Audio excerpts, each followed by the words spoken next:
את הקשר לא בתור לעורר את הרצון לגבי התכנים, אלא לגבי היכולת של הילד לקבל ממני את כל התכנים. הדבר המרכזי, שהוא מאוד קשור להקרנה, ולכן אני מדבר על הקרנה בקשר כדבר אחד, הדבר המרכזי שפועל על ההקרנה ובא לידי ביטוי, במערכת היחסים בין ההורים לילד זה הקשר. זאת אומרת, ילד חי בקשר. מרגע שהוא נולד, קשר, בהתחלה קשר סימביוזי, בלי להיכנס לכל שלבים ההתפתחותיים שבילדות, אבל הקשר הוא קובע. ובמקום שיש קשר שהוא חי, שהוא נושם, שהוא נעים, שהוא משמח, שהוא אהוב, שהוא טוב לו, יש קשר, יש שיח, יש דיבור, יש יחס, יש תקשורת. סביב זה מתפתחת הוויה של רצון להיות מחובר, של חיבור.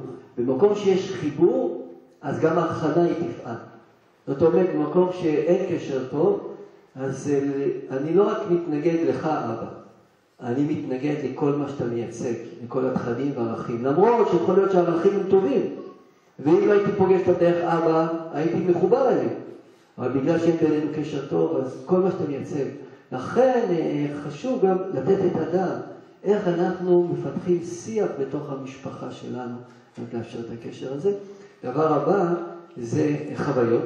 חוויות זה טוב כמשפחה לעבור חוויות משותפות שמדברים, חוויות של תכנים. יוצאים ביחד בחופשים, לארגן חבילות לחולים, לנכים, לנזקקים וכן הלאה. והדבר האחרון זה תרגול. תרגול זה נשמע לכאורה יבש. אבל תרגילנו בתורתך, מלמדים אותו, מחנכים אותו בקיום מצוות. יש צד כזה בחינוך, הוא לא המרכזי, אבל הוא חשוב, שאחרי המעשים נמשכים על בבא. אז פה פירטתי את מהו התוכן הפנימי של הגבולות במסגרת.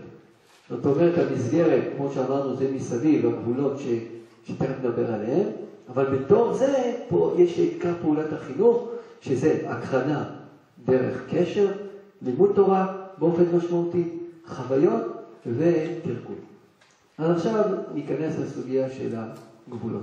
אני הזכרתי 4 נושאים שנכנסים תחת הענישה.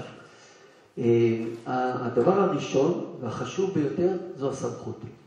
סמכות זה העמדה הנפשית של ההורה כלפי הילד. זה צד שהייתי אומר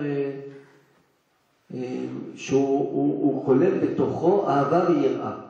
זאת אומרת, אני מופיע סמכותי, זה לא הכוונה שאני קשוח וקשה, אלא אני מוביל את הדרך. אני ראש המשפחה, יש לי אמירה, והאמירה הזאת נאמרת בצורה חד משמעית בתוך הבית. לא ממקום טוב או רע, זאת לא וגם הסגנון, זה הרבה פעמים כשאנחנו אומרים סמכות, זה מצטלצל לנו כמשהו קשוח. לא, אבל אני ברור לי. אני לא נמצא במאבק עם הילד גם. אני אמרתי את שלי, זה ברור לי, הילד רוצה לבכות, רוצה להשתולל, רוצה להפריע, רוצה זה, חרודי, ובסדר גמור. זה מה שצריך לעשות, זה מה שאמרתי, זה מה שנעשה. אתה קשה לך, בוא נחשוב ביחד, איך אני יכול לעזור לך שלא יהיה לך קשה, שיהיה לך יותר קל אולי. בסדר, אני יכול לדבר איתו, אבל הסמכות, הכוונה, שיש פה עמדה נפשית של אבא ואמא, שהם מובילים את הספינה שנקראת משפחה.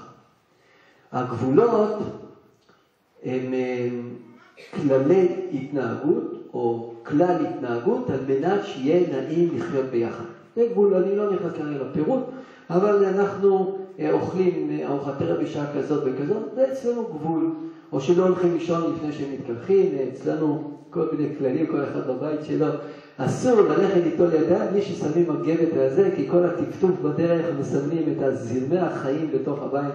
אשתי לא... כל בית יעשה את הכללים שלו, זה לא משנה גם הכלל, יכול להיות הגיוני, לא הגיוני, זה לא משנה. הילד צריך לפגוש שבבית הזה יודעים מה הם רוצים. אז אחד רוצה שיהיה נקי, אחד רוצה שיהיה נעים, אחד רוצה ש... אבל בסופו של דבר, ככה נעים לי לחיות איתך בבית. והם מכבדים אחד את השני. מסגרת זה סך הגבולות שנקבעו בבית, הם קובעים את המסגרת של הבית. וכשעוברים את הגבול, יש ענישה. כשאני אומר ענישה, אני גם אומר פרסים. אצלי זה הולך ביחד. זאת אומרת, ענישה מבחינתי, ההגדרה, מה ייתן לך כוח להתגבר על הקושי שלך. קשה לך לעמוד בגבול, אז אני רוצה לתת לך כוח. בוא נחשוב ביחד. אם תצטרך לשלם כנס כזה וכזה, זה ייתן לך כוח? כן, מצוין. ואם אתה תקבל פרס כזה וכזה, זה ייתן לך כוח? כן. אז בוא ניתן לך פרס ונראה. כן נתן כוח, לא נתן כוח, הוא לא צריך להגדיל את הפרס, אבל בכל זאת צריך שתהיה גם ענישה. שני הצדדים אלו קיימים, כמובן שאני מעדיף תמיד להתחיל את הצעידה על מנת לתת כוח לילד בצד של החיובי.